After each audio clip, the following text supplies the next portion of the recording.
Dear students, see the next one from 11th standard, motion in a plane chapter, that projectile motion topic we are going to discuss.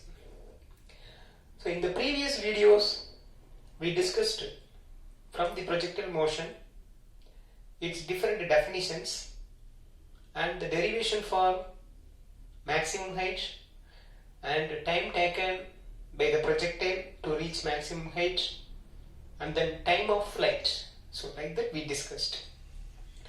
So next we are going to derive one more new derivation. So maybe with the help of the diagram it is easily understand to you. So please see that the same diagram from the previous video. So we know very well this is axis, the two axes. Okay, that one is x-axis, then another one is y-axis. Now I have to throw an object, that is that is a projectile. So I throw the object from the point of projection, that is O. I throw this object here in this direction. So it will moving up like this. Okay. Then finally to reach the maximum height, then after that it will move towards the earth. So like this. So this path like this. Okay. So if you observe that, so this is that is a maximum height point, that is A. Then here to reach the ground, so that point is represented by B.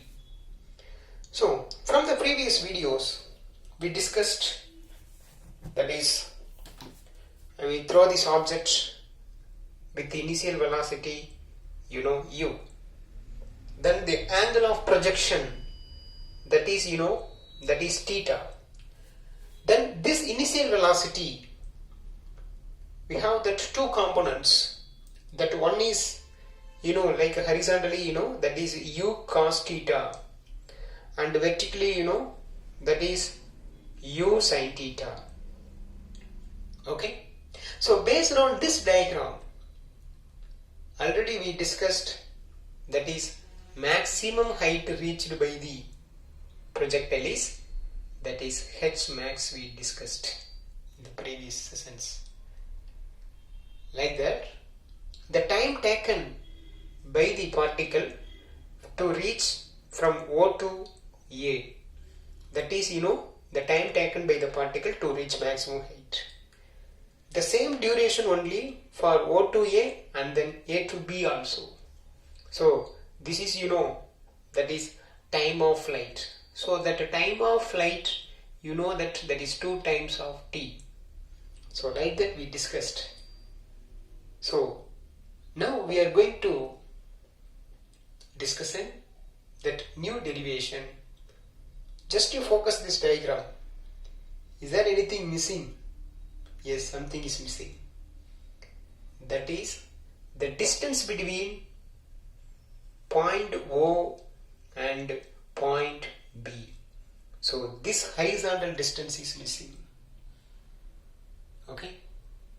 So that special name we called as, that is range. So now we are going to discussing, that is the range, that is range of the projectile.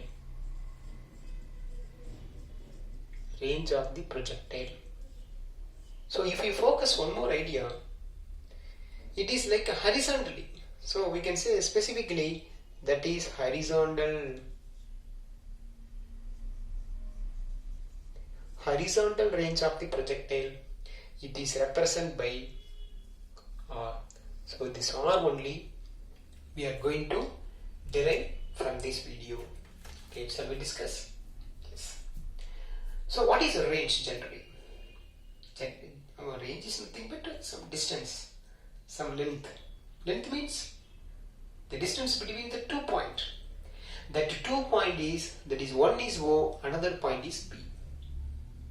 This point is whether horizontally or vertically? Yes, absolutely, it is horizontally.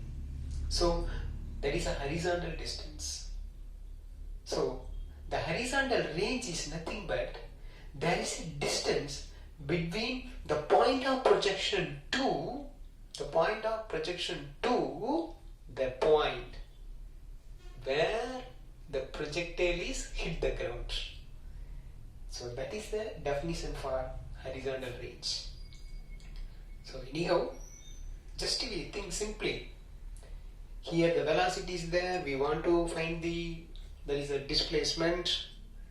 So we know that basic idea, that is a velocity is equal to displacement divided by time. Therefore displacement is equal to velocity into time. So that displacement only we called as range. That velocity, which velocity? Here that initial velocity, two components are there, one is horizontal and another one is vertical. So now we are going to discussing the range, that is horizontal only. So let's take horizontal velocity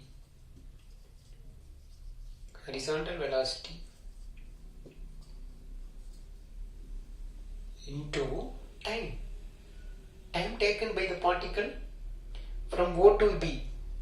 What is the time? Here, the failure to reach the B. So we know very well that is a time of flight. What is that? Time of flight.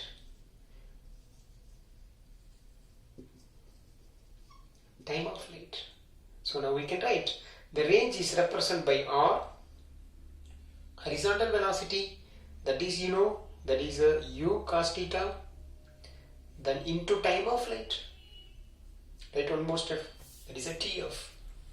So therefore R is equal to U cos theta into time of flight formula. What is that? That is 2U sin theta divided by G. Therefore you can write as R is equal to U and U, one more U is there, so we can write that is a U square. The remaining term, that is 2 sin theta into cos theta, then divide by G. Okay, so we know the trigonometry idea. Just you focus the angle part, that is 2 sin theta and cos theta is there. So we know that formula, that is 2 sin A into cos A. 2 sin A cos A is what? Yes, that is sin 2A.